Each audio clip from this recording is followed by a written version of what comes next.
ওয়ালাইকুম রহমতুল্লাহ। প্রিয় দর্শক, কেমন আছেন? আশা করি ভালো আছেন। প্রিয় দর্শক, তারেক রহমানের সঙ্গে মান্নার ভাইরাল ছবি কবে কোথায় তোলা হয়েছে এই ছবি যুগান্তরের রিপোর্টের মাধ্যমে চলুন জেনে নিই এক নজরে। প্রিয় দর্শক, দীর্ঘ 17 বছর পর বিএনপির ভারপ্রাপ্ত চেয়ারম্যান তারেক রহমান দেশে ফেরা যেমন রাজনৈতিক অঙ্গনে তীব্র আলোচনা তুলেছে, তেমনই তার রেশ ছড়িয়ে পড়েছে শোবিজ অঙ্গনে। তার প্রত্যাবর্তন খবরে সামাজিক যোগাযোগ মাধ্যমে পুরানো স্মৃতি, ছবি ও গল্প নতুন করে আলোচনায় উঠে আসছে। এর মধ্যেই প্রয়াত জনপ্রিয় চিত্রনায়ক মান্নার সঙ্গে তারেক রহমানের একটি পুরানো ছবি নতুন করে ভাইরাল হয়েছে।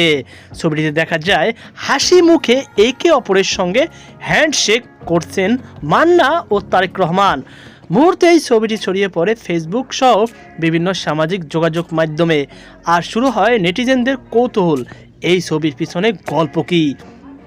খোঁজ নিয়ে জানা গেছে ছবিটি তোলা হয়েছিল বহু বছর আগে ঢাকা বিশ্ববিদ্যালয় টিএসসিতে আয়োজিত পহেলা বৈশাখ এক অনুষ্ঠানে।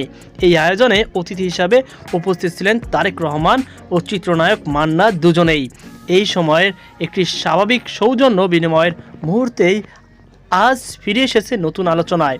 শোবিজ অঙ্গনে অনেক জনপ্রিয় তারকার সঙ্গে তারেক রহমানের সুসম্পর্কের কথা আগে থেকেই জানা যায়। মান্নার সঙ্গে এই সৌহার্দ্যপূর্ণ মুহূর্ত তারই একটি স্মরণীয় উদাহরণ বলে মনে করছেন অনেকে।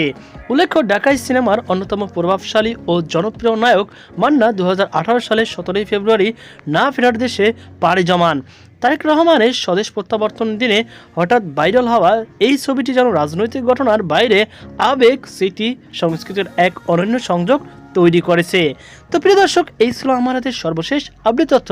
সকল ভালো থাকুন, সুস্থ থাকুন। আজকে পর্যন্তই, আল্লাহ হাফিজ।